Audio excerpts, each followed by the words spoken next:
और स्वागत है आपका अपने YouTube चैनल मुकेश सॉल्यूशन में।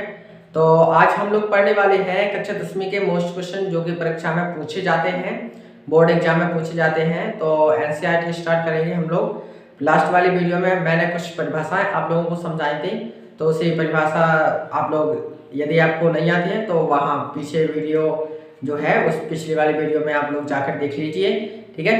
तो आगे हम लोग आज पढ़ने वाले हैं मोस्ट क्वेश्चन जो कि बोर्ड एग्जाम में पूछे जाते हैं। तो चलिए पढ़ना स्टार्ट करते हैं।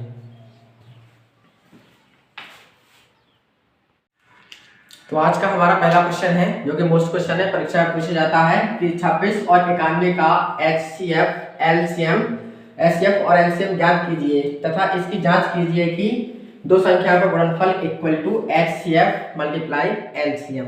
हमें जांच भी करना है और एलसीएम भी निकालना है और एचसीएफ भी निकालना है। तो चलिए इसको सॉल्व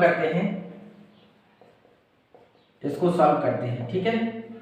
चलिए पहले हम क्या करेंगे, 26 और 91 का एचसीएफ निकालते हैं। तो एचसीएफ निकालने के लिए क्या करेंगे, 26 के अलग फैक्टर करेंगे और 91 के अलग फैक्टर करेंगे। इसको दो से डिवाइड करेंगे 13 और फिर 13 से डिवाइड करेंगे तो यहाँ पर 1 आ जाएगा, ठीक है।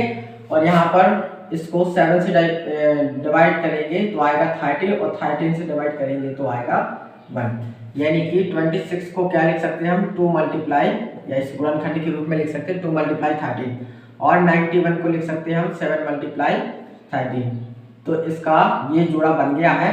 तो यहाँ लिख देंगे अतः हमें जो एचसीएफ निकालना था, एचसीएफ ऑफ 26 91 इक्वल टू कितना आ गया, 13।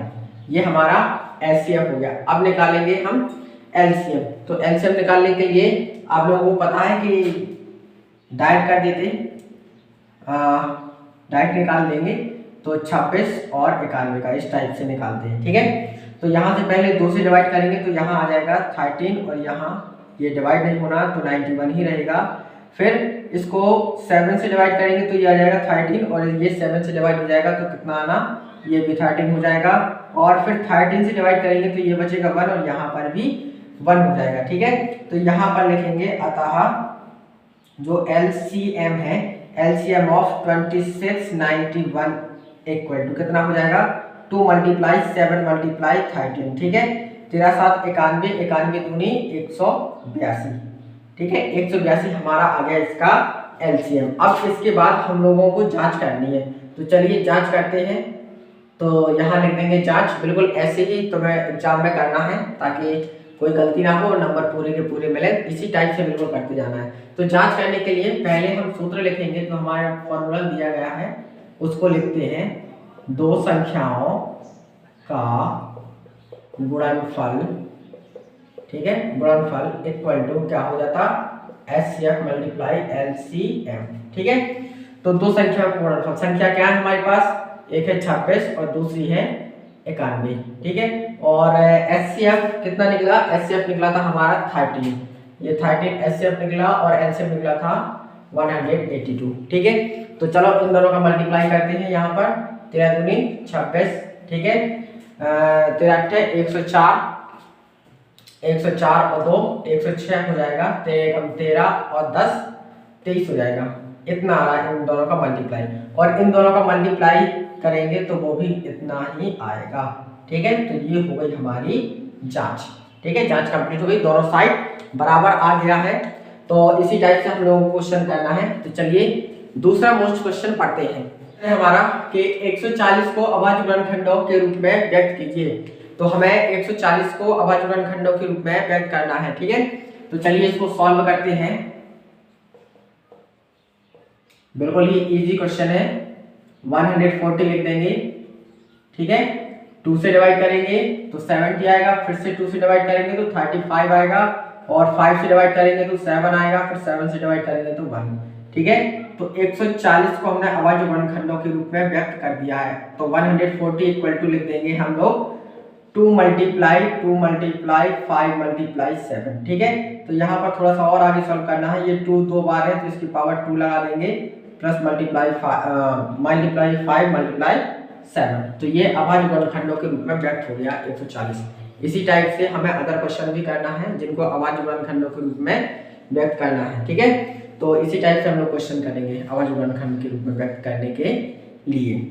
चलिए अगला मोस्ट क्वेश्चन पढ़ते हैं। बहुत ही मोस्ट है, बहुत ज्यादा मोस्ट है, ये बहुत ज्यादा परीक्षा में पूछा जाता है बोर्ड एग्जाम में। तो चलिए इसको पढ़ते हैं। इसमें दिया है हमें एचसीएफ दिया है 306 एंड 657 का जो एचसीएफ कितना है 9 है, ठीक है। और हमें इसका एलसीएम निकालना है, एलसीएम हमें ज्ञात करना है इन दोनों संख्याओं का, ठीक है। तो सूत्र की सहायता से ज्ञात करेंगे, ऐसे डायरेक्ट नहीं करना है, ठीक है। तो चलो लिखते हैं, बिल्कुल ऐसे विधिवत करना। दिया है, पहले लिखेंगे दिया है, ठीक है। हमें क्या दिया गया, हमें दिया गया है एचसीएफ ऑफ 306 एंड 657, ये हमें दिया गया है कितना है 9 है, ठीक है।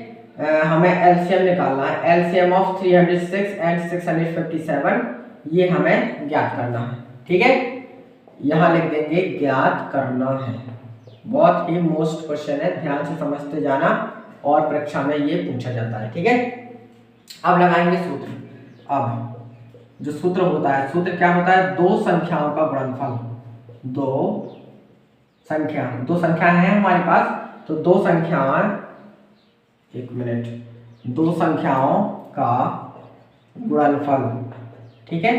दो संख्या का गुणनफल इक्वल टू क्या होता है, एचसीएफ गुणे एलसीएम। एचसीएफ कितने का 306 and 657 multiply LCM, LCM 306 and 657, ठीक है।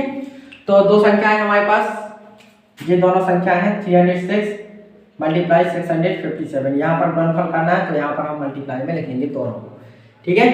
तो एचसीएफ इसका वैल्यू दिया गया, हमें वैल्यू कितना है 9 और हमें एलसीएम निकालना है 306 एंड 657, ठीक है। अब ये 9 जो है इस साइड मल्टीप्लाई में है, इसके साथ में ये मल्टीप्लाई में इस साइड आएगा तो डिवाइड में आ जाएगा। तो 306 मल्टीप्लाई 657 अपॉन 9 हो जाना, और इस साइड एलसीएम 306 एंड 657 हो जाएगा। ये क्लियर है। यहाँ से इसको डिवाइड करेंगे तो 9 की 27 और 9 चौको 36, इन दोनों का मल्टीप्लाई करना है। तो 34 multiply 657 equal to LCM 306 and 657, ठीक है।